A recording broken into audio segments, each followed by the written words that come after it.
Bill आखिर फ़र्रुख हबीब वो भी आपके सामने इस्तेहकाम पाकिस्तान पार्टी में जाकर उनको इस्तेहकाम मिल गया। नाज़रीन, हमने ये उस्मान डार के उसके बाज़ियाब होने से और उसकी गिरफ़्तारी से पहले आपको बताया था, आपको याद भी होगा, मैंने आपको डिटेल्स बताई थी। मैंने कहा था उस्मान डार, फिर उसके बाद मैंने आपको नाम लिया था सदाकत अली अब्बासी का, और फिर तीसरे नंबर पे मैं फ़र्रुख हबीब का बार बार जिक्र कर रहा था। इस पर हमने डिटेल्स प्रोग्राम किए हैं कि ये तीन बंदे टारगेट क्यों किए जा रहे हैं, किस लिए किए जा रहे हैं। खैर, ये तो हम डिस्कस कर चुके हैं। अब आते हैं फ़र्रुख हबीब की कल की प्रेस कॉन्फ्रेंस के लिए कि क्या हुआ क्या। नाज़रीन, आपके मेरे हम सब लोगों के सामने एक चीज़ अयां है और वो है मजबूरियां और परेशानियां और तकालीफ़। अच्छा, अब जाहिर सी बात है, अगर आप वाकई कोई सियासी लीडर या रहनुमा हैं तो आपको ये चीज़ें बर्दाश्त तो करना होंगी, क्योंकि पाकिस्तान का जो पॉलिटिकल निज़ाम है इसमें अब हम लोग बजाय आगे जाने के हम लोग वापस चले गए हैं मुगलिया दौर में। खैर, हम लोग आते हैं, प्रोग्राम को स्टार्ट कर लें, फिर सारी चीज़ों को डिस्कस करेंगे। फ़र्रुख हबीब इस्तेहकाम पाकिस्तान पार्टी के ऑफिस में बराआमद हुए, वहाँ पे उन्होंने प्रेस कॉन्फ्रेंस की और प्रेस कॉन्फ्रेंस करते हुए उन्होंने कहा कि जी 9 मई के वाक़यात में इमरान खान साहब इन्वॉल्व हैं, उन्होंने ही हमें ये डिक्टेट किया था कि हम कहाँ कहाँ पे जाके एहतजाज करें और किस तरह से करें। फिर उन्होंने कहा कि रूहानी क़ुव्वतें कुछ जो थीं वो मेरे साथ थीं, जिन्होंने मुझे राह रास्त पे जो लेकर आई। अब ये रूहानी क़ुव्वतें कौन सी हैं, इसका शोशा बना हुआ है कल से सोशल मीडिया पे। शोशा और सोशल मीडिया अब आपको एक साथ साथ दिखाई देते हैं। अच्छा, तो इसके अलावा फ़र्रुख हबीब साहब ने कहा कि जी मैं अपनी जो जमात है पाकिस्तान तहरीक इंसाफ, उनसे लातल्लकी का ऐलान करता हूँ और पाकिस्तान इस्तेहकाम पाकिस्तान पार्टी में शमूलियत इख्तियार करता हूँ। तो नाज़रीन, अगर फ़र्रुख हबीब की बात की जाए, फ़र्रुख हबीब एक स्टूडेंट लीडर है। इसने पंजाब यूनिवर्सिटी में PTI की ISO जो थी इंसाफ स्टूडेंट ऑर्गेनाइजेशन, उसकी बागडोर रखी, बुनियाद रखी, और ये उन लीडरान में से है, उन रहनुमाओं में से है या उन ओहदेदारान में से है जो PTI बनाने वाले और PTI को इस्तेहकाम बख्शने वाले हैं। फ़र्रुख हबीब आपको हर जगह पे इमरान खान के साथ खड़ा हुआ दिखाई देगा, चाहे वो बनी गाला हो, चाहे वो ज़ुमान पार्क हो। इवन के 9 मई के वाक़यात के बाद भी आप फ़र्रुख हबीब की तकारीर उठा के देखें तो फ़र्रुख हबीब इमरान खान को डिफेंड करता हुआ दिखाई देगा। हमने देखा था कि एक मरतबा फवाद चौधरी साहब जब गिरफ्तार हो रहे थे तो फ़र्रुख हबीब गाड़ी के आगे खड़ा हो गया था, फिर गाड़ी के पीछे पीछे भी भागा। ये वही पैशन, जोश और जज्बा था जिसको कि पाकिस्तान तहरीके इंसाफ के जो यूथ के लीडरान थे, ओहदेदारान थे, वो एक जज्बा उनके अंदर से निकलता था और वो समझते थे कि हम पाकिस्तान के लिए फ़ाइट कर रहे हैं। अब एकदम से ये जज्बा मांद पड़ गया, या फिर ख़त्म हो गया, या फिर वाकई इमरान खान गिल्टी हैं 9 मई के वाक़यात के लिए।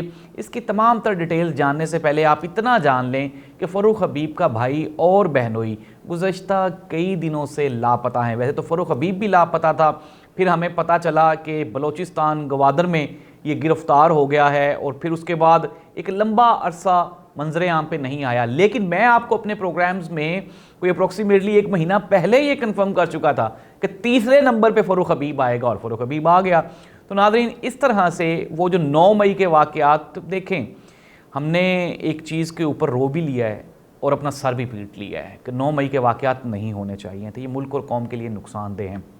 नाज़रीन, अगर हम बात करें पाकिस्तान के पॉलिटिकल कल्चर की, तो ये पूरे का पूरा सियासी निज़ाम ही मफरूज़ों पे कायम है या फिर इल्ज़ामात पे कायम है। अब होता क्या रहा है, मियां मोहम्मद नवाज शरीफ साहब को ये हम सब लोग जानते हैं कि लाने वाले और उनकी पॉलिटिकल ग्रूमिंग करने वाले जनरल ज़ियाउल हक साहब थे, सब लोग जानते हैं इस बारे में। फिर जनरल ज़ियाउल हक साहब मियां शरीफ जो थे, मियां नवाज शरीफ साहब के वालिद मोहतरम थे, और वो ज़ियाउल हक साहब के हाथ में हाथ पकड़ा दिया।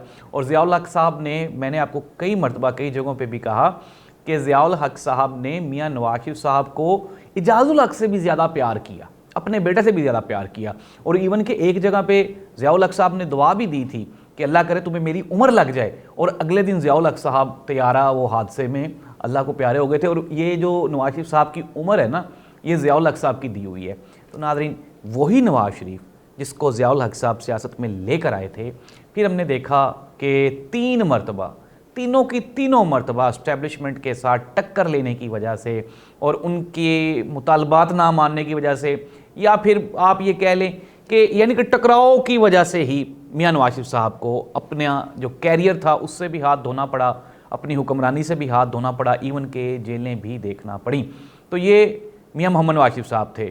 फिर उनको बनाना और उनको ख़त्म करना दोनों के दोनों इस्टेब्लिशमेंट के ज़िम्मे जाते थे। नादरीन, फिर उसके बाद इमरान खान साहब की बारी आई। अगर हम इमरान खान साहब की बारी करें, अनडाउटेडली कि इमरान खान का आगाज़ इंडिविजुअल था। इमरान खान अपने तौर पे सियासत में आया था, फिर 22-23 साल की जदोजहद। हाँ, अलबत्ता एक मौका ऐसा ज़रूर आया था कि जब इस्टेब्लिशमेंट ने, एजेंसियों ने, ताकतवर हलकों ने इमरान खान को सपोर्ट किया। वजह क्या थी? जाहिर सी बात है, मियां नवाज शरीफ साहब को साइडलाइन करना था। और लेकिन इमरान खान की पॉपुलैरिटी जो थी वो बहुत ऊपर चली गई थी 2011 के बाद, फिर 13 और फिर 18 में वो बहुत ऊपर चली गई।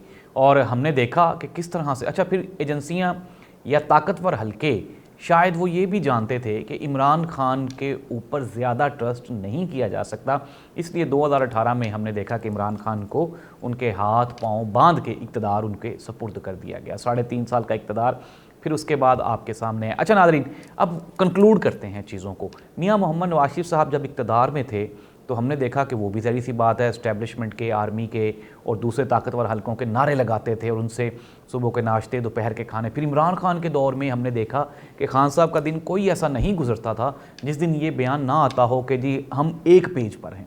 लेकिन फिर जो ही इक़्तिदार ख़त्म हुआ मियां मोहम्मद नवाज शरीफ साहब का, तो मियां नवाज शरीफ साहब ने जनरल बाजवा और इसके अलावा उस वक्त के DGI उनके नाम ले लेकर ना सिर्फ उनको बुरा भला कहा बल्कि ज़ाती नौइयत के इल्ज़ामात भी लगाए। और फिर हमने देखा कि किस तरह से मियां साहब लंदन गए, फिर लंदन से बैठ के वहाँ से वो इनको बुरा भला कहते थे, हमारी आर्मी को, आर्मी के आला अफसरान को। लेकिन एक वक्त फिर ऐसा भी आया कि मियां मोहम्मद नवाज शरीफ साहब के खिताब पर या TV पे उनकी तकरीर नशर होने पे पाबंदी आयद हो गई।